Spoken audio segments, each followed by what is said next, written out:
अस्सलाम वालेकुम, very good evening to all of you. Dawn news पर इन फोकस के साथ मैं हूं नादिया नकी। इमरान खान साहब ने आज एक मरतबा फिर प्रेस कॉन्फ्रेंस की, लॉन्ग मार्च का उन्होंने ऐलान कर दिया। कहा वहीं से जहां से राब्ता मुनक़ता हुआ था, यानी जहां से वज़ीराबाद में उन पर हमला हुआ था, उसी से आगाज़ होगा, मंगल के रोज़ से होगा। रोज़ाना की बुनियाद पर वो इस लॉन्ग मार्च से खिताब भी करेंगे, लेकिन लॉन्ग मार्च को वो पिंडी से ज्वाइन करेंगे। और इस सब में उन्होंने कहा कि 10 से 15 दिन का जो वक्त है वो लग सकता है। साथ ही अपनी प्रेस कॉन्फ्रेंस में उन्होंने शहबाज शरीफ साहब, जो वज़ीर आज़म ने गुज़िश्ता रोज़ तहकीकाती कमीशन के एक वो पेश किया था कि तहकीकाती कमीशन कायम हो जाना चाहिए ताकि तहकीकात हो जाएं, उसको एक तरह से उन्होंने जो मशरूत है हिमायत का ऐलान किया है। लेकिन जो मुतालबे हैं वो 4 हैं। अब उन्होंने कहा कि इस तहकीकाती कमीशन में जिन लोगों को मैंने सस्पेक्ट करार दिया है या जो मैं अक्यूज़ कर रहा हूं, जिन तीनों को, जब तक वो इस्तीफ़ा नहीं देंगे शफाफ इंक्वायरी कैसे मुमकिन हो सकती है, क्योंकि कमीशन का जो हिस्सा में लोग होंगे वो सारे इन्हीं लोगों के मातहत होंगे। साथ ही उन्होंने कहा कि अरशद शरीफ साहब के कत्ल की केस की जो है वो भी जुडिशल इंक्वायरी होनी चाहिए। फिर उन्होंने कहा साइफर की तहकीकात भी होनी चाहिए। और चौथा उन्होंने ये कहा कि आज़म स्वाति साहब का जो गिरफ्तारी है, उनके ऊपर जो तशद्दुद हुआ, जो मुबैना वीडियो है जिसका जिक्र था कल भी और जिस पर वो काफ़ी आबदीदा हुए, उसकी भी तहकीकात होनी चाहिए है।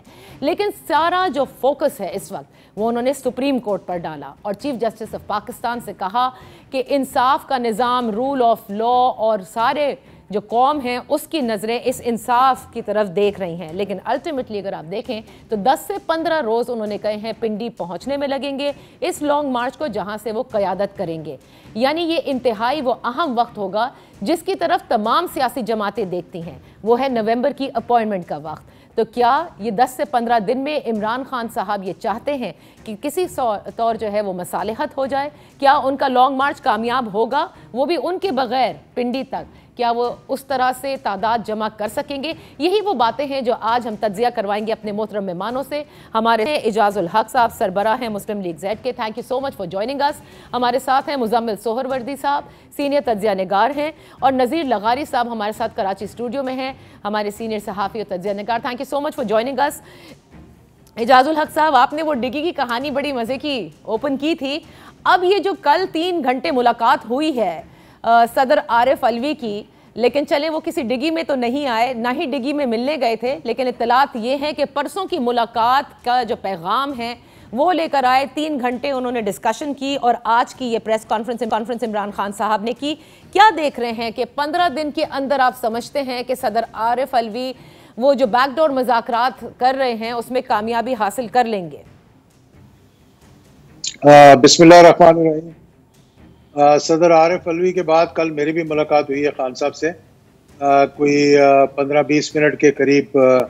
आरिफ अलवी साहब उस वक्त जा चुके थे। देखिए, मैं तो ये पहले दिन से ये बात कर रहा हूँ कि कभी ना तो फ़ोन बंद होते हैं, ना बैकडोर मुज़ाकरात जो है वो बंद होते हैं। सदर आरिफ अलवी की कोशिशें माजी में भी रही हैं और जो कि अब बात बाहर आ चुकी है फ्रॉम द हॉर्सेस माउथ के, वो मीटिंग्स जो हैं वो ऐवान सदर में हुई थी और उसके अंदर क्या क्या डिस्कस हुआ था, कुछ वो भी बातें सामने आ चुकी हैं। देखें, बगैर किसी भी फ्रेश पैगाम बता दीजिए ना, क्या है? जी, मैं बता रहा हूँ वो ये है कि चाहे जंग हो चाहे अमन हो, बगैर मुज़ाकरात के मामलात आगे जा नहीं सकते। तो कहीं ना कहीं तो बातचीत हो रही है। अगर ये बातचीत कहीं डायरेक्ट बैठकर हो जाए तो मेरा ख्याल है वो ज़्यादा बेहतर होगी। और ये माजी में भी होता रहा है। कोई नई बात मैं नहीं कर रहा हूँ कि जो कोई नई बात हो रही हो। मैं पिछले धरने की बात देख लें आप, उससे पहले मैं कई एग्जांपल्स आपको दे सकता हूँ जहाँ पे बातचीत करने के लिए सारे स्टेक होल्डर्स को अपना अपना किरदार अदा करना चाहिए। अच्छा। जो मैं हमेशा से ये कह रहा हूँ कि आप न्यूट्रल हो सकते हैं सियासत से, लेकिन आप न्यूट्रल नहीं हो सकते पाकिस्तान से। तो जहाँ पाकिस्तान की सालमियत आए, जहाँ पाकिस्तान की मईशत आए, जहाँ पाकिस्तान के दीगर मामलात आए, वहाँ हर किसी को, हर स्टेक होल्डर को, चाहे वो जुडिशरी हो, जिस तरह के आज मुखातिब किया जुडिशरी को, चाहे वो एस्टेब्लिशमेंट हो, चाहे वो पॉलिटिशियंस हो, हर किसी को अपना अपना किरदार अदा करना पड़ेगा इस आग को बुझाने के लिए। अच्छा, तो क्या मुजम्मिल आप क्या देख रहे हैं? 10 से 15 दिन में वो मसालिहत चाहते हैं इमरान खान साहब एस्टेब्लिशमेंट के साथ, और इस मरतबा सुप्रीम कोर्ट जो है वही सालसी का किरदार अदा करेगी?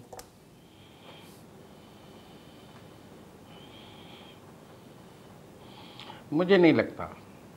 देखिए एजाजुल हक साहब जो है ना 99 में कू के बाद एक फार्मूला लेके निकले थे कि माइनस नवाज शरीफ पार्लियामान को बहाल कर दिया जाए, और वो इस्टेब्लिशमेंट और नून लीग के दरमियान कह रहे थे कि माइनस नवाज शरीफ जो है ना बहाल कर दिया जाए।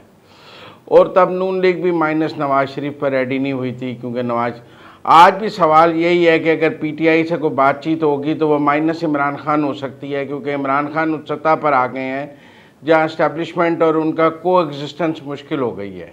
अच्छा, मेरा मेरा नहीं ख्याल ये आर्मी चीफ हो या कोई अगला आर्मी चीफ हो, जिस किस्म की ज़ुबान इमरान खान साहब इस्तेमाल करते हैं, किसी से भी उनका गुजारा है।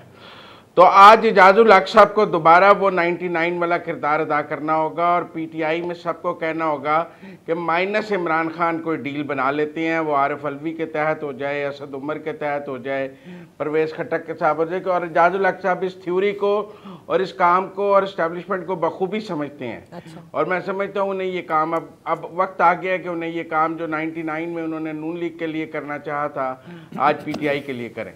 अच्छा, आपको ये लगता है। नज़ीर लगारी साहब, आपकी तरफ आऊंगी। अब ये जो लॉन्ग मार्च की कॉल है और 10 से 15 दिन में वो पिंडी की तरफ ज्वाइन करेंगे, आप नहीं समझते ये इम्तिहान होगा तहरीक इंसाफ की उस आला क़यादत का भी कि वो इतना सीजेबल क्राउड जमा कर सके? इसलिए क्योंकि जो अभी प्रोटेस्ट हुई थी अंदरूनी खाना, खबरें ये थी कि इमरान खान साहब थोड़े नाराज़ भी थे कि उस हिसाब से लोगों को नहीं निकाला, क्योंकि सबके सब शौकत खानम हॉस्पिटल के बाहर बैठे हुए थे, बजाय ये कि लोगों को जमा करते और एक बहुत अच्छी किस्म का जो एहतजाज है वो लेकर आते सामने। एक तो ये कि एहतजाज नहीं हुआ, जहाँ जहाँ हुआ चंद शहरों में हुआ, और वो एहतजाज इतना नहीं था जो बहुत से मामूली वाक़यात पर भी होता है। और बाद ऐसी पार्टियाँ इतना बड़ा करती हैं, आपने कई बार देखा है कि इस शहर को नहीं, इस मुल्क को बाज़ पार्टियाँ 1 घंटे 2 घंटे के अंदर अंदर पूरे मुल्क को पैरालाइज कर देती हैं, और पूरा मुल्क जो है वो जाम होकर रह जाता है। ऐसा हमने 1 नहीं 2 नहीं कई बार देखा है। एक बात तो ये कि ये इस्तात, ये सलाहियत, ये काबिलियत इमरान खान साहब के पास नहीं है। दूसरी बात यह है कि इमरान खान साहब के पास नहीं है नज़ीर लगारी साहब, या इमरान खान साहब की पार्टी के पास नहीं है? क्योंकि मैं आपसे अर्ज कर रहा हूँ, इमरान खान साहब के होते हुए मैं अर्ज करता हूँ ना आपको कि जब ये शुरू हुआ है लॉन्ग मार्च, ये जब मुरीद के करीब था, जब वो लिबर्टी चौक से निकलकर अगला दिन आया, तो मैं अगले दिन लाहौर में था। अच्छा। 2 दिन मैं लाहौर में रहा हूँ और मुरीद के इलाके में रहा हूँ। और अगर आप गुजरांवाला जा रहे हो तो मुरीद के राइट साइड पर मैं वहाँ पर मुकीम था, और मैंने वो देखा है कि टोटल 500 मीटर का फासला जो है वो कवर था, गाड़ियों से, कारों से, अफराद से, और उससे ज़्यादा नहीं था। अच्छा। और मैं वो आदमी हूँ कि जिसने ज़िंदगी में बड़े बड़े जुलूस देखे हैं। मैंने भुट्टो का जुलूस देखा, असगर खान का जुलूस देखा, बेनज़ीर भुट्टो के जुलूस देखे, और मैंने वो जुलूस देखे हैं जो 40-40 किलोमीटर के जुलूस थे। यानी अमलन घरों में लोग थे, अमलन टूल प्लाजा पर जो बहरिया का इलाका, उससे पहले मैंने सिर्फ ये अर्ज कर रहा हूँ कि यहाँ इंसान ही इंसान थे। घरों से कराची तक और टूल प्लाजा से कराची तक जहाँ जलसा होना था अगले दिन, वो जगह भरी हुई थी, पूरा शहर जो है सड़कों पर था। और 18 घंटे के बाद उन्होंने 4 किलोमीटर का फासला किया, और कार साथ पहुंचने के बाद धमाका हुआ है। तो मैं इसका अशीर भी नहीं था ना, इसका मैं कहूं कि 10% भी नहीं। अब आप क्या देख रहे हैं? मैं ये देख रहा हूं कि मैंने उन 2 दिनों में मैं वहां से गुजरा हूं, वहां से गया हूं, मैंने देखा है कि क्राउड ऐसा नहीं था जिसको आप इंस्पायर करें और इतना बड़ा क्राउड कहें कि वो तो इमरान खान की जो हवा बनी हुई है उतना नहीं था। अच्छा, ये अब इमरान खान तो नहीं है, अब इमरान खान बैठे होंगे जी, और क्या लोग जो हैं वो किसका करिश्मा देखने के लिए निकलेंगे लोग, और किसके दीवानावार परवाने कहाँ पर पहुँचेंगे, और किसके रुए रोशन की तरफ जाकर अपने आप को भस्म करने के बारे में सोचेंगे। तो ऐसी सूरत हाल मुझे नज़र नहीं आती है। बहरहाल उनकी प्रेशर टैक्टिक्स जो हैं वो अच्छी खासी हैं, और वो उनको आता है ये बिल्ड करना, चूंकि साइको वारफेयर के बड़े माहिर, बहुत बड़े माहिर, वो उनका दिमाग उनके साथ हैं, और जो है वो इस तरह की नफ्सियाती जंग लड़ने के माहिर हैं। अच्छा, वो उनके साथ हैं। फवाद चौधरी साहब भी हमारे साथ हैं। Much for joining us Fawad Chaudhry sahab. ये जो नई लॉन्ग मार्च की कॉल है, हमारे तज्जिया निगार ये समझते हैं कि इमरान खान साहब की एब्सेंस में किस तरह से लोगों को जमा करेंगे, और वो भी बड़ी तादाद के अंदर। क्योंकि उनको देखने के लिए लोग आते हैं। तो ये मेरे ख्याल से तहरीक इंसाफ के लिए भी एक बड़ा इम्तिहान है आप सब लोगों के लिए, टू गेट ए सीजेबल क्राउड। हाँ, ये बात तो सही है आपकी। इमरान खान का जो करिश्मा है वो तो इमरान खान ही का है, लेकिन अभी भी जो लोग हैं वो एक चार्ज है, पूरा मुल्क इस वक्त एक चार्ज क्राउड है। और इंशाल्लाह ताला परसों जो हम ये शुरू करेंगे तो आप देखेंगे कि बहुत बड़ी तादाद में लोग जो हैं वो इंशाल्लाह जमा होंगे। अच्छा। और वो ट्रिब्यूट तो इमरान खान ही को होगा। तो फवाद चौधरी साहब, आप ये बताइएगा, जो पिंडी के हवाले से कहा गया है कि 10 से 15 दिन लगेंगे और उसके बाद जो है वो पिंडी में क़यादत को ज्वाइन करेंगे, 10 से 15 दिन मसालेहत के लिए रखे गए हैं कि मामलात तय हो जाएं, जो मज़ाकरात जहां पर हो रहे हैं सदर आरिफ अलवी कर रहे हैं। तो सारी डिमांड्स आपकी जब तक नहीं मान ली जाती जब तक ये रहेगा? देखिए, पहली बात तो ये है कि जो रास्ता है, जो हमारा प्रोग्राम है, हम उसी के मुताबिक चल रहे हैं। तो वो प्रोग्राम में वैसे ही जो है वो 10-12 दिन लगने हैं। और दूसरी बात ये है कि देखिए, हमारा कोई खुफिया मुज़ाकरात का एजेंडा तो है नहीं। एक बड़ा सिंपल सी बात है, आपने इलेक्शन करवाने, वो आप अलवी साहब कराएं, हमें कह दें, पब्लिक में आके कह दें, इलेक्शन करवाने हैं आपने। वो पाकिस्तान में जब तक इलेक्शन नहीं हो रहे, हम ये तो नहीं कह रहे कि आपने इमरान खान को वज़ीर आज़म बनाना है, हम ये भी नहीं कह रहे कि आपने तो तहरीक इंसाफ को वापस इक़्तिदार देना है। हम तो कह रहे हैं कि पाकिस्तान का क्राइसिस तब हल होता है जब अल्टीमेट आर्बिटर यानी पीपल ऑफ पाकिस्तान जो है उनको ये राइट दिया जाए कि वो अपनी हुकूमत का फैसला करें। और उसके लिए आप जो है वो आप फैसला वो मुज़ाकरात से करना है, वो अपना ज़्यादा ख़राब होकर करना है, ये उनकी मर्ज़ी। अच्छा, लेकिन फवाद चौधरी साहब, एक सवाल सब पूछते हैं कि जिस तरह से जो ज़बान या जो आप लोगों की, मैं कहती हूँ कि मुक़्तदर हलकों के हवाले से जो कुछ आप कहते आए हैं, और ख़ुद इमरान खान साहब भी, शिकायत भी उन्हीं से है, मज़ाकरात भी उन्हीं से करते हैं। हुकूमत से कर लेना मज़ाकरात, क्यों नहीं सियासी जमातें साथ में बैठ करके ये डिसाइड कर लेती हैं when to have the elections? देखिए, ये बात आपकी गलत है ना। अगर आप वापस चले जाएं आज से 2 महीने पहले, तो हमने तो गवर्नमेंट ही को कहा है कि आप बैठे और हमारे साथ फ्रेमवर्क तय करें। मसला ये है कि वो उनकी सिंपल एक लॉजिक है, वो कहते हैं कि हम चूंकि इलेक्शन जीत नहीं सकते इसलिए हम इलेक्शन नहीं करा सकते। अब जमहूरियत में ये आर्गूमेंट तो बड़ा एक, मैं समझता हूँ, बोधा आर्गूमेंट है कि जी फिर आप पाकिस्तान को बर्मा डिक्लेयर कर दें या नॉर्थ कोरिया डिक्लेयर कर दें, क्योंकि जमहूरियत में तो आप इलेक्शंस होते हैं और ये नहीं देख सकते आप कि हम जीत रहे हैं या हार रहे हैं। अच्छा, तो इसलिए आप, लेकिन हुकूमत के लिए तो आपने कई बार कहा है ना कि इनके ये ऐसे करप्ट हैं कि इनके साथ तो हम बैठेंगे नहीं। तो इसलिए जहां पर, और ख़ुद आपने अभी थोड़ी देर पहले प्रेस कॉन्फ्रेंस में भी कहा था शाम को कि इस हुकूमत के क्या फैसले होंगे, ये तो इस पोजीशन में नहीं है, फैसले जिन्होंने करने हैं आप उनको रियलाइज करा रहे थे। वो इसलिए ना कि ये हुकूमत से हमें जो फैसला करना है वो फैसला कर ही नहीं पाते। वो पेट्रोल की कीमत बढ़ाने के लिए तो कहते हैं, आर्मी चीफ जो है अगर इजाजत देंगे तो पेट्रोल की कीमत बढ़ जाएगी। लेकिन वो तो बताएं, ऐसी हुकूमत के साथ आप क्या बातचीत करें? लेकिन वो तो एपॉलिटिकल है ना फवाद चौधरी साहब। ये ना, वो ये तो मतलब मैं कोई, हम बात कोई एमको के लिए तो नहीं कर रहे ना। जिनको पता है उनको पता है, इख्तियार जिधर है उधर है। और पाकिस्तान में ये अनफॉर्चुनेट है, 1951 ऑनवर्ड अनफॉर्चुनेट एक सिस्टम बना हुआ है और उसी सिस्टम में जो है वो फिलहाल हम इसको चेंज करना चाहते हैं और पॉलिटिकल पार्टीज को 100% मिलकर इसको चेंज करना चाहिए। Okay, thank you so much for joining us Fawad Chaudhry sahab. Ejazul हक साहब, मुजम्मिल सोहरवर्दी साहब और नज़ीर लगारी साहब हमारे साथ हैं। फवाद चौधरी की बात आप तीनों ने सुनी। एजाजुल हक साहब, आपसे मैं जानना चाहूँगी, अब ये बड़ी अजीब सी बात है जो नज़ीर लगारी साहब ने भी देखें कही, और ये कई दफ़ा कहा जा सकता है कि इमरान खान साहब के साथ वो जो जिसे कहते हैं ना कि जहनी कैफियत समझने वाले वो लोग, कि किस तरह से उस असॉल्ट को लॉन्च करना है जहां सबसे ज़्यादा हर्ट होगा और वो रिट्रीट करेंगे, वो आज भी है। यानी इन अदर वर्ड्स, लोग कहते हैं इनके भी हैंडलर्स हैं, जिस तरह से इमरान खान साहब कहते हैं ना कि हुकूमत के हैंडलर्स सुन लें। तो ये मुझे बताइएगा कि इस पूरे सिनेरियो के अंदर लोग ये सवाल करते हैं कि उन हैंडलर्स को जो इमरान खान साहब के साथ हैं उनको कभी नहीं किसी ने कुछ कहा, क्योंकि लेट्स नॉट फॉरगेट कि ISPR की बड़ी स्ट्रॉन्ग वर्डेड स्टेटमेंट आई है कि कोई भी इदारे के फर्द सिपाही के खिलाफ अगर उसकी इज्जत, तौकीर, वकार के ऊपर बात करेगा तो उन्होंने हुकूमत से दरख्वास्त की है कि वो फौरी तौर पर एक्शन लें। So is this what is going to happen in these 10-15 days? क्योंकि इमरान खान साहब तो अपने वर्ड्स मिन्स नहीं करते। देखें, पहली बात तो ये है कि मैं थोड़ा सा मुजम्मिल मेरे भाई हैं, इनकी बात को जो इन्होंने बात की ना, जब 99 में नहीं बल्कि जैसे ही मुज़ाकरात शुरू हुए थे तो जो परवेज़ मुशर्रफ साहब के साथ मीटिंग हुई थी, मैं राजा ज़फ़रुल्लाह गए थे और मैं गया था उसके बाद, तो मैंने एक ही बात में उनको कन्विंस करने की कोशिश की थी कि पार्लियामेंट को बहाल करें। माइनस नवाज शरीफ कभी फॉर्मूला नहीं आया। अच्छा। ना माइनस नवाज शरीफ हो सकता है, ना माइनस बेनज़ीर हो सका, और ना ही माइनस इमरान खान होगा। इस बात को तो बिल्कुल आप भूल जाएं। पार्लियामेंट अगर बहाल हो जाती, और ये बात मैंने उनके वालिद से की और ख़ुद नवाज शरीफ साहब से की थी उस वक्त, लेकिन वो नहीं माने पार्लियामेंट को बहाल करने के लिए, तो 8 साल के लिए उनको जलावतनी काटनी पड़ी। अगर वो पार्लियामेंट बहाल हो जाती और उनकी मर्जी का कोई वज़ीर आज़म आ जाता है, जैसे शाहिद खान अब्बासी आए थे इंटरम में, तो मामलात बहुत जल्दी बेहतर हो सकते थे।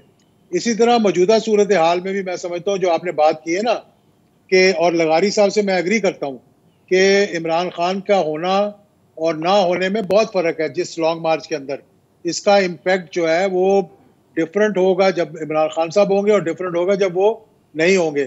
तो अगर इसका इम्पैक्ट इतना बड़ा ना हुआ जितना कि होना चाहिए, और जलसे उनके बहुत बड़े बड़े हुए हैं, इसमें कोई शक नहीं, पाकिस्तान की तारीख के चंद वो बड़े जलसों में से था। हो सकता है कि 86 में जब बेनज़ीर आई थी लाहौर, इससे बड़ा गैदरिंग हुई हो, या उसके अलावा भी बड़ी गैदरिंग हुई। हमने भी IGI के दौरान बहुत बड़े बड़े ऑपोजिशन में जलसे किए थे, जो कि एक सिरा एयरपोर्ट पे था तो दूसरा मज़ार कायद-ए-आज़म पे था। तो इजाज़ुल साहब, अगर क्राउड नहीं हुआ तो फिर बात कैसे मानी जाएगी इमरान खान साहब की? देखें, क्राउड होना ना होना ये अपनी जगह है, बात होना वो अपनी जगह है। हमने बात करनी है पाकिस्तान की बेहतरी के लिए, हमने बात करनी है पाकिस्तान में मईशत को बहाल करने के लिए, पाकिस्तान के जो गिरदुनवा के हालात हैं, कंटिन्यूटी का मुजाहरा करने के लिए, स्टेबिलिटी का मुजाहरा करने के लिए। इस वक्त आप देखें कि जो कुछ हुआ वजीराबाद में, कौन से ऐसी हुकूमत नहीं है जिसकी तरफ से कंडेम नहीं किया गया इसे। सही। कहाँ पाकिस्तान की एक सुबकी नहीं हुई, मैं समझता हूँ। तो ऐसी चीजों से बाहर निकलना चाहिए कि हम जो है वो आपस में गुत्तम गुत्ता हो जाए और लोग हमारा तमाशा देखते रह जाएं, और हम जो अपने आप को एक 7th न्यूक्लियर पावर कह रहे हैं, तीसरे चौथे पांचवें नंबर पे सबसे बड़ी फौज हमारी है। एक मिनट मैं आपको यहाँ खता कलामी के लिए माफी चाहूंगी। इमरान खान साहब का झगड़ा मौजूदा हुकूमत से नहीं है। वो अपने हर जलसे में ये कहते हैं कि इन लोगों को जिनके लिए मुझे बताया गया था कि ये चोर हैं, ये करप्ट हैं, उनको लाके बिठा दिया गया है, मतलब सडनली उनकी तरफ चले गए हैं। तो उनका झगड़ा इस हुकूमत से नहीं है, उसी इस्टेब्लिशमेंट से है, जिससे अब वो कहते हैं कि मुझे वापस आना है, लिहाजा इलेक्शंस करो। ये बात तो सिर्फ ये है बड़ी क्लैरिटी के साथ। देखिए, बात तो सही कर रहे हैं ना, वो बात तो ये कर रहे हैं कि देखें, एक मिस कैलकुलेशन इसको कह लें या उनकी जल्दबाजी कह लें, जो कि हुकूमत में आना चाह रहे थे, तो उस वक्त अगर इलेक्शंस करवा दिए जाते, जिस पे इमरान खान साहब मान गए थे अप्रैल के शुरू में कि आप इलेक्शंस करवा दें, इस पर दूसरे लोग भी मान गए थे कि इलेक्शंस करवाते हैं। लेकिन अनफॉर्चुनेटली वो बीच में किसी ने वो कहते हैं ना मदानी डाल दी, तो वो बात नहीं हो सकी मुकम्मल। अगर उस वक्त इलेक्शन हो जाते और फ्री एंड फेयर हो जाते तो यही लोग आकर बैठ जाते जो भी बैठे हुए हैं, क्योंकि सिटिंग गवर्नमेंट की तो पॉपुलैरिटी हमेशा नीचे होती है ना। जिस वक्त वो वक्त आ रहा होगा जिसमें नए आर्मी चीफ की अपॉइंटमेंट का वक्त है, ये टाइमिंग अच्छी चूज की इमरान खान साहब ने to push on his demands. देखिए, आर्मी चीफ का जो तयन है, it is according to the Ejazul sahab, Muzammil साहब जरा इसके ऊपर रिस्पॉन्ड कर दें, फिर आते हैं इसके ऊपर। जी मुजम्मिल।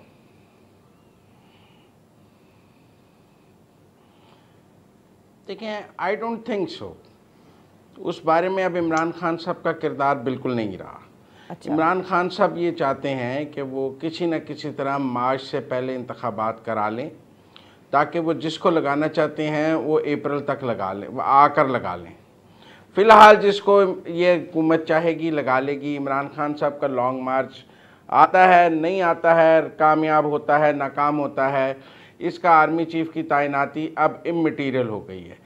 देखें, लॉन्ग मार्च जो कामयाब होते हैं ना, उन्हें इस्लामाबाद पहुंचने की ज़रूरत नहीं होती है, वो रास्ते में कामयाब हो जाते हैं। जहां लोगों की तादाद हो ना, वो गुजरांवाला में नज़र आ जाती है और इस्लामाबाद में टांगें कांप जाती हैं कि गुजरांवाला में इतने लोग इकट्ठे हैं, आगे कितने हो जाएंगे, सबको असेसमेंट्स पता होती हैं कि आज इतने हैं, कल इतने हो जाएंगे। ये कोई रॉकेट साइंस नहीं है, सारे पॉलिटिकल साइंस के स्टूडेंट्स हैं और इन्होंने पाकिस्तान की सियासत देखी है। दोपहर 3 बजे पता लग जाता है रात जलसा का भरनी है या नहीं भरनी है। राइट। तो बात यह है कि मैं समझता हूँ कि इमरान खान साहब का लॉन्ग मार्च इस्लामाबाद पहुंचे ना पहुंचे, वो एक डेड एंड में फंस गए हैं। उन्हें पहुंचने के लिए सुप्रीम कोर्ट को अंडरटेकिंग देनी पड़ेगी कि मैं H9 बैठूंगा।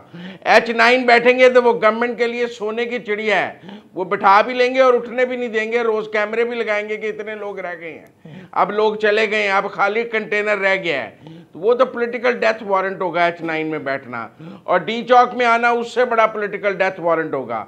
लिहाजा मैं समझता हूँ इमरान खान साहब ने अपने पत्ते बहुत जल्दी में खेले हैं। यानी आप कह रहे हैं उनकी सियासत बनगली की तरफ जा रही है। एजाजुल हक साहब को उन्हें समझाना चाहिए कि बनगली की तरफ जा रही है, और एजाजुल हक साहब को उन्हें समझाना चाहिए कि कभी एस्टेब्लिशमेंट को एक हाथ से ज़्यादा दीवार से नहीं लगाया जा सकता। यहाँ तो तुर्की वाला मॉडल हो जाए, लोग निकल आए, टैंकों के आगे लेट जाएं, टैंकों के ऊपर चढ़ के डांस नहीं करना पड़ता, चलते टैंकों के आगे लेटना पड़ता है तुर्की की तरह, फिर जाके इनकलाब आता है। ये 100, 200, 300 के एहतजाज से इनकलाब नहीं आता, और इसके लिए कोई कॉल की जरूरत भी नहीं होती, लोग खुद निकलते हैं। ये मैनेज्ड एहतजाज से आप कोई इनकलाब नहीं ला सकते। एहतजाज वही है जो स्पॉन्टेनियस है और अवाम अपने जोर पर निकले और अपने एजेंडे पर निकले। तो फिर ये जो आप रोज कॉल दे के सड़कें बंद करते हैं, सारी एस्टेब्लिशमेंट को पता होता है किसने किसको फोन किया है। अच्छा, तो ये अब इसका मतलब मुजम्मिल वो ब्लीक पिक्चर दे रहे हैं नज़ीर लखारी साहब, एज इफ कि इमरान खान साहब की सियासत इतनी बंद गली में है, लोग भी नहीं निकलेंगे, लॉन्ग मार्च जो है वो नाकाम होगी, और अब इससे कोई फ़र्क भी नहीं पड़ता क्योंकि उन्होंने इस तरह से दीवार से लगा दिया है मुक़्तदर हलकों को कि उसके बाद अब कोई ऐसा चांस नहीं है कि उनकी बातें मानी जाएं। आप अग्री करेंगे, और अगर ऐसा है तो सेफ एग्जिट क्या होगा? मैं तो ऑन द रिकॉर्ड हूँ, मैंने ट्वीट किया कि इमरान खान ने अपने लिए यही ऑप्शन बेहतर समझा है कि वो ख़ुद बंद गली में चले जाएं, और अब वो बंद गली में पहुंच चुके हैं, और उसके पास कोई रोज़न नहीं, कोई दरवाज़ा नहीं, कोई खिड़की नहीं, कोई रोशनदान नहीं है। अब अपने लिए उनका सिर्फ एक रास्ता है, वो रिट्रीट करें, वो पसपाई इख्तियार करें। अगर पसपाई इख्तियार नहीं करते, जितना आगे बढ़ते जाएंगे, आगे एक फौलाद है जिसके साथ सर टकराना पड़ेगा, उसके अलावा और कोई चीज़ नहीं इनको मिलने वाली है। नहीं, लेकिन वो तो रिट्रीट करने को तैयार नहीं, कहीं वो अपने अल्फाज के चुनाव में भी तब्दीली नहीं लाते। उनको यही पढ़ाया जा रहा है, उनको यही सिखाया जा रहा है। क्यों? मैंने पहले अर्ज किया है क्यों सिखाया जा रहा है? मैं यही अर्ज कर रहा हूँ कि वो इतने बड़े नाब्ज़ शनास नहीं होते हैं, वो ठंडे कमरों में अच्छी जगह पर बैठकर चीज़ों को देखते हैं। उनके अपने, मैं बहुत सी चीज़ें गिनवा सकता हूँ, उस चक्कर में नहीं जाता हूँ मैं कि कहाँ कहाँ पर उन्हें नाकामियाँ हुई हैं, और बड़ी बड़ी नाकामियाँ वो देखते रहे। जो इनके हैंडलर हैं या इनके फैसिलिटेटर हैं या इनके साथ जो मिलकर इनको साइको वारफेयर की तरफ आगे बढ़ा रहे हैं, जो नफ्सियाती जंग की तरफ घसीट कर लेकर जा रहे हैं, वो इनको ही बंद गली में लेकर जा रहे हैं। फायदा क्या होगा? आपका क्या ख्याल है? उनका गोल क्या है अगर इनको बंद गली में इन्हीं के लोग लेकर जा रहे हैं? मैंने कहा वो समझ रहे हैं कि हम बहुत कामयाबी की तरफ जा रहे हैं, उनकी गलतफहमी है ये। अच्छा, ये उनकी मेरा ये कहना है कि उनको ये गुमान भी नहीं है। क्या आप आगे जो खड़ी हुई है वो पाकिस्तान आर्मी है? सीधी सीधी बात करें आप, हम ये नहीं वो कहते, पाकिस्तान आर्मी है, और पाकिस्तान आर्मी से हेड ऑन करने के लिए जा रहे हैं, और वो पाकिस्तान आर्मी के जनरल्स का नाम ले रहे हैं। सही। और वो जनरल्स को बाकायदा, जो सिटिंग आर्मी चीफ है, उनके बारे में जितनी गुफ्तगू हो चुकी है, जितनी जलसों में हो चुकी है, जलसों से बाहर हो चुकी है, इनके सोशल मीडिया जो करता रहा है, वो सारी की जमा करें, फिर उसके बाद और अफसरों के खिलाफ नंबर जो आपके। तो फिर ये मज़ाकरात में क्या हो रहा होगा? मतलब ऑफ कोर्स आप इसका हिस्सा नहीं है, लेकिन हाइपोथेटिकली अगर आप इतना इंस्टीट्यूशन को भी समझते हैं, इस साइकोलॉजिकल वॉरफेयर को, तो फिर आपको क्या लगता है? मेरा ख्याल है कि इनको इस बात पर आमादा करने की कोशिश की जाएगी कि सूरत हाल को उस हद तक ना ले जाएं जहां से वापसी का रास्ता किसी के लिए ना हो, उनके पास कोई रास्ता ना हो कि आपको एक तरफ कर दें, फिजिकली नहीं, पॉलिटिकली या और भी तरीके से, और ऐसा ना हो कि आप उनके लिए कहें कि नहीं आपके लिए कोई रास्ते नहीं है, मैंने सारे दरवाजे बंद कर दिए हैं। ये मुमकिन नहीं है भाई, ये पॉसिबल नहीं है, और अगले कई बरसों तक पॉसिबल नहीं। पॉसिबल मैं नहीं चाहता हूँ कि हो भी पॉसिबल। वो मसला यह है कि पाकिस्तान में हालात ऐसे हैं, हम अपनी सिक्योरिटी से गाफिल नहीं हो सकते। हम पाकिस्तान ऐसा मुल्क है जिसको हमारा वक्त चौकन्ना रहना पड़ता है। हम नहीं कर सकते हैं कि जनाब इस वक्त जो है अपने हम आर्म फोर्सेस को इतना कमज़ोर कर दें कि वो मालूम है कि जी पॉलिटिकली एक आदमी जो है वो उठाकर हमारे बड़े बड़े मनसबदारों की बेऔकात कर रहा है एक मिनट में। हमें तो ये लग रहा है, और ये जो आया है कंसेप्ट कि दरार है, ये बहुत बड़ी ख़राबी का सबब है। अगर इसको रिपेयर नहीं किया जाता है तो इसके नताज बहुत ज़्यादा संगीन होंगे। अच्छा, मैं एक ब्रेक ले लेती हूँ। जिस ब्रेक से वापस आएंगे तो इजाज़ुल हक सोचेंगे, क्योंकि वो इंस्टीट्यूशन को बहुत अच्छी तरह से समझते हैं, जाहिर है, और सियासत को भी बहुत अच्छी तरह से समझते हैं। ये पहले सियासतदान नहीं है जिन्होंने इस तरह से कोई असॉल्ट लॉन्च किया हो, लेकिन इतनी शिद्दत के साथ, इतनी शद्दोमत के साथ, तो फिर बिल आखिर क्या होगा? ये सबसे बड़ा सवाल है कि क्या सिस्टम को नुकसान पहुंचाया जा सकता है?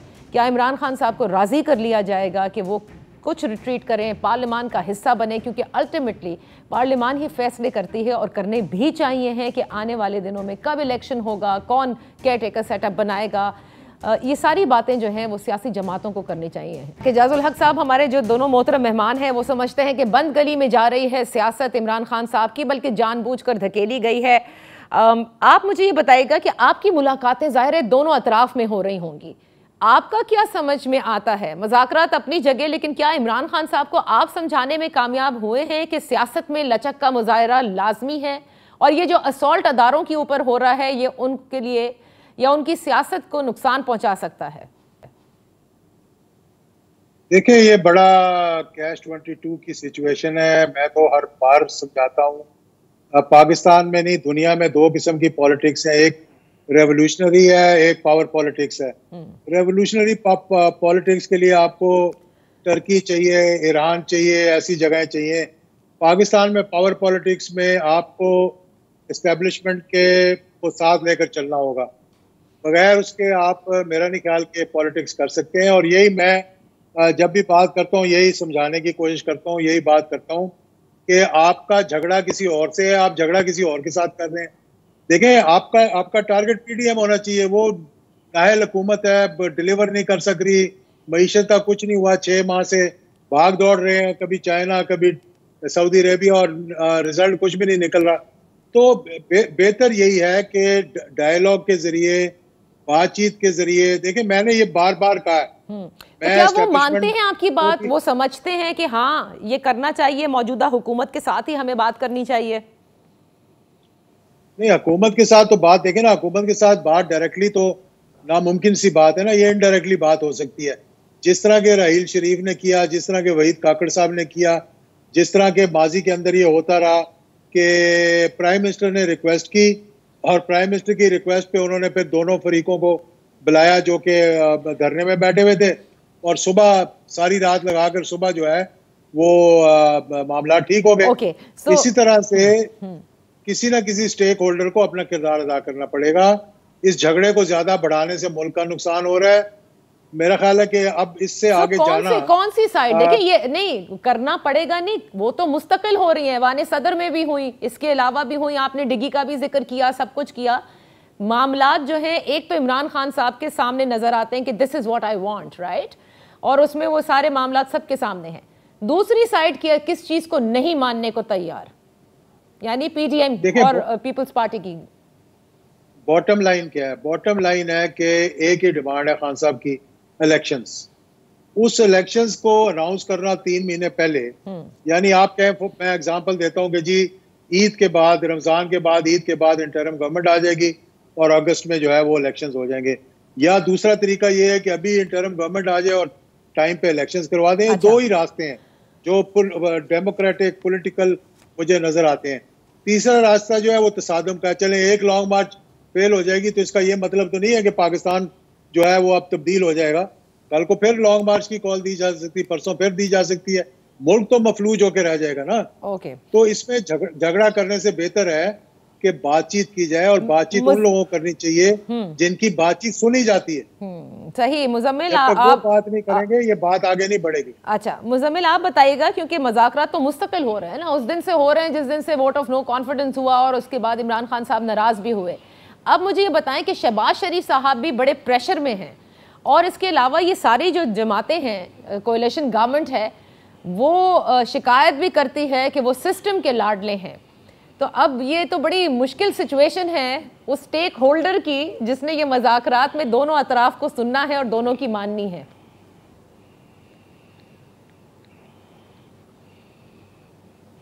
देखिए, पहली बात तो ये है कि अगर किसी ने सालसी करनी है तो आप सालिस को गालियां नहीं निकाल सकते।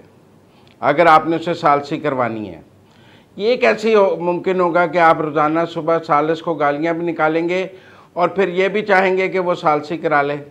जब आप उसे गालियां निकालेंगे तो वो सालिस से फ़रीक हो जाएगा।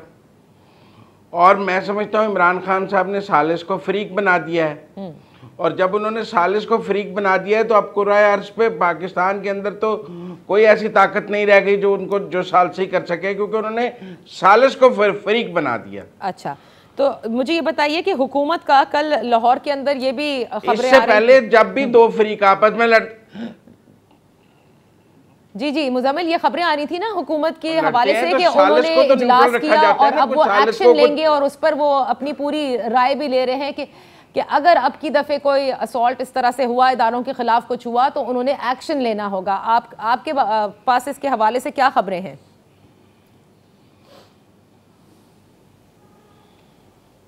देखिए, मेरे ख्याल में ये जो जाजुल हक साहब ने कहा ना कि एक लॉन्ग मार्च के बाद अगला लॉन्ग मार्च होगा, इस पर भी मैं रिस्पॉन्ड करना चाहता हूँ। मैं आपके वो एक्शन वाले सवाल का जवाब भी दूंगा कि इमरान खान साहब अप्रैल से सड़कों पे हैं और जो पाकिस्तान की मईशत है वो अब उनकी सड़कों की शॉक ऑब्जर्वर हो गई है। अब उनका सड़कों पे होना कोई बहुत बड़ा अदम इस्तेकाम नहीं है। मई में था, जून में था, जुलाई में था, अगस्त में था, लेकिन अब लोग आदी हो गए हैं कि इसने तो सड़कों पे रहना ही है, छोड़ें, अपना काम करते हैं, रोज़गार चलाते हैं, मुल्क ने तो चलना है ना। प्राइम मिनिस्टर चाइना भी चले गए, वरना पहले लॉन्ग मार्च में तो प्राइम मिनिस्टर ने अपने सारे बैरूनी दौरे कैंसिल कर दिए थे, यहाँ बैठ गए थे। अब वो आज इजिप्ट चले गए हैं, पहले सऊदी अरब चले गए थे। तो इसका मतलब है कि he is least bothered about this long March now. वो अपने दौरे भी कर रहे हैं, अपना कर रहे हैं। बाकी मैं समझता हूँ इमरान खान साहब के खिलाफ एक इदारों को बदनाम करने पर और पाकिस्तान के इदारों की साख ख़राब करने पे एक सीरियस रेफरेंस बनाने का सोचा जा रहा है, और वो रेफरेंस गवर्नमेंट जो है वो अदालत में भेजेगी और उस पर एक बेंच बनाने की बात की जा रही है। उसके लीगल ऑप्शंस को देखा जा रहा है और मेरे ख्याल में वो ऑन दी कार्ड्स है।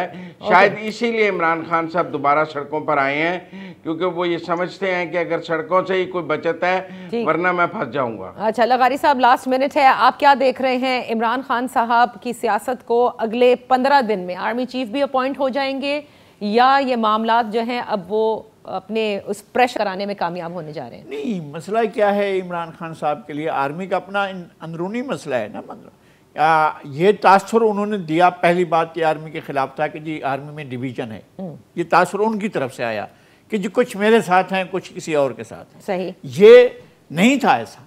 यानी जब तहरीक अदम एतमाद एक आईनी अमल था और आईनी अमल के जरिए उनको हटाया गया, ये चाहते थे कि आर्मी, आर्म फोर्सेस इन तमाम लोगों को ये काम कर रहे हैं, इनको एक तरफ शटअप कर करके घर से यहाँ से भगा दें असम्बली से और कहें कि जी यही ठीक है वज़ीर आज़म, आप इसको चलने दो। ये है एक तरीक़ाकार। तो फिर तो आइन तो ना हुआ ना, फिर तो ये हुए ये बादशाह। और ये कि अगर मेरे साथ नहीं है आर्मी चीफ, अगर मेरे साथ नहीं है आर्म फोर्सेस, तो इसका मतलब है कि वो नहीं। फिर उनके बारे में बहुत से गलत लफ्ज़ कहे गए। जो हम चाहते हैं कि आर्मी का सियासी अमूर में, पार्लिमानी अमूर में कोई किरदार ना हो, नहीं, हम नहीं चाहते हैं, कभी भी नहीं। हमने हमेशा इस बात की जिदोजहद की है कि हमारे आर्म फोर्सेस जो हैं वो इन तमाम मामलों से अलग रहें। इमरान खान रिजिड हैं, इमरान खान रिजिड हैं अपनी पूरी पर्सनालिटी में साथ, और वो खराबी पैदा कर रहे हैं खुद आर्म फोर्सेस के लिए।